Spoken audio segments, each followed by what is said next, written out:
Okay, as a statement, can I say this first? You know me too well. I work better under pressure. This is a serious challenge, all right? Although I'm disappointed, I'm not down. If there is a similarity between me and Datuk Seri Najib, we are identical in terms of working best under pressure.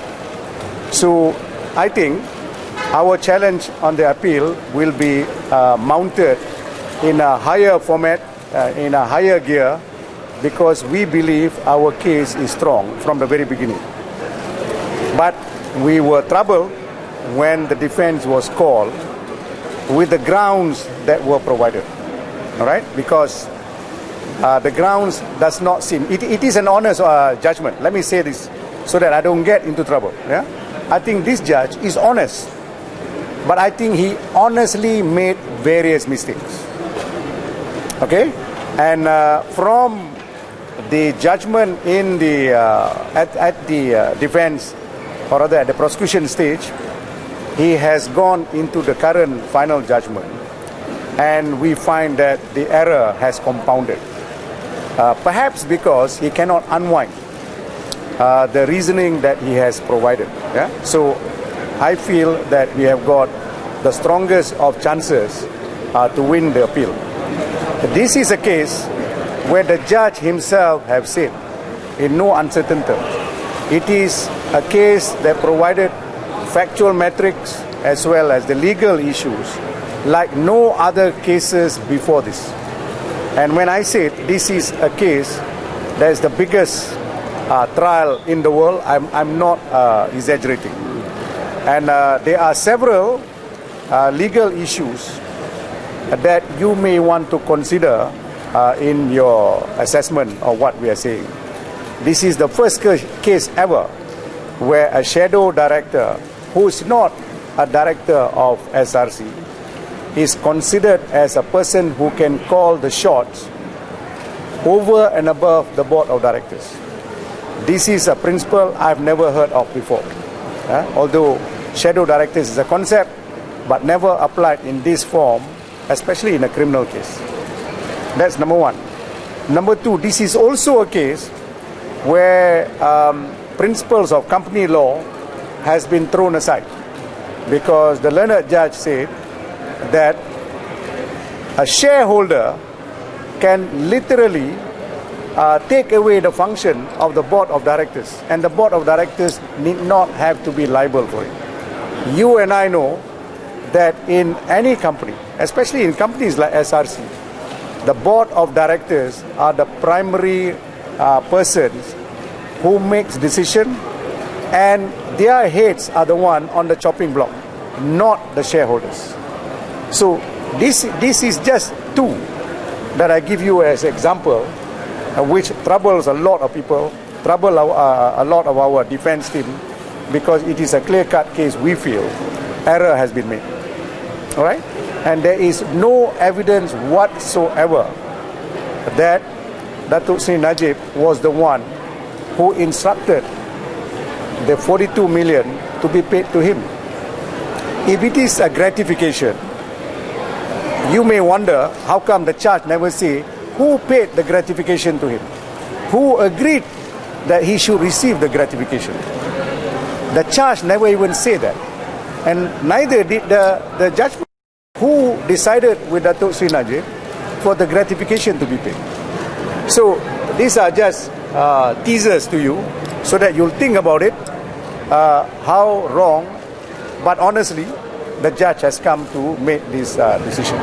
All right. So if you ask me, I feel that the fact that he found Datuk Seri Najib guilty of all 7 charges, to me, in a very black way, I am happy, because I've got a better chance, because he found all 7 guilty.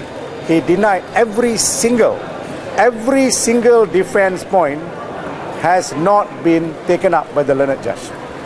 So to me, this is a better scenario to fight the judgment in the appellate court.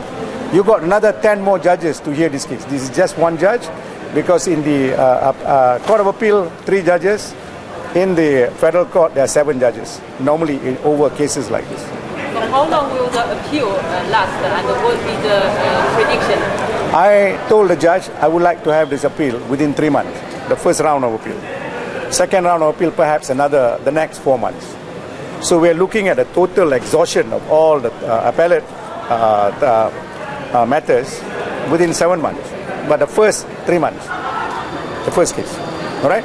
And I am looking forward to this appeal like I have never looked forward to any appeals before, because this is a very exciting appeal that we want to proceed as quickly as possible.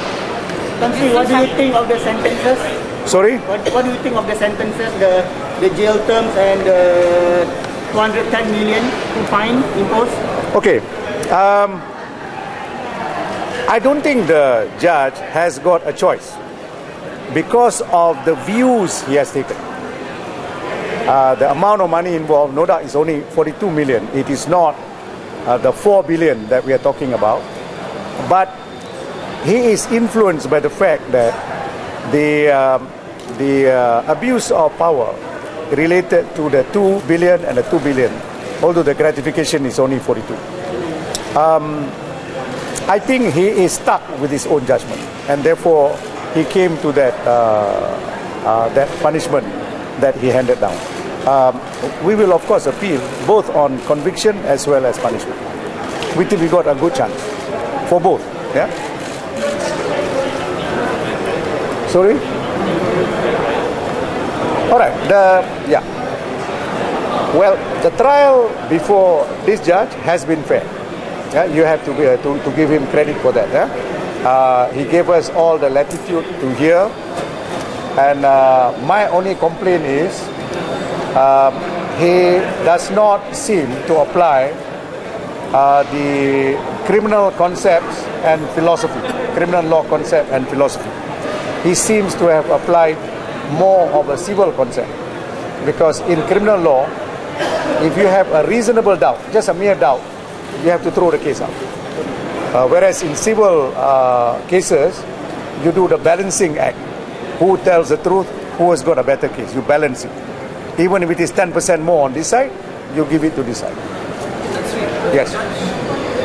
Words like incredibility, flawed, far-fetched, unsustainable, defying logic, astounding, the elite council argument has been exposed to such comments. What are your comments? Judge? Okay. I find that is, how would I say, a fantastic sort of statement made by the judge, especially in the face of the following thing. For instance, you remember we led evidence by at least 4 witnesses, excluding Datuk Seri, that there was a meeting with King Abdullah. And at that meeting, there was a smaller meeting where personalities moved to the center of the hall. And King Abdullah, in the Arabic language, mentioned the help that he would render.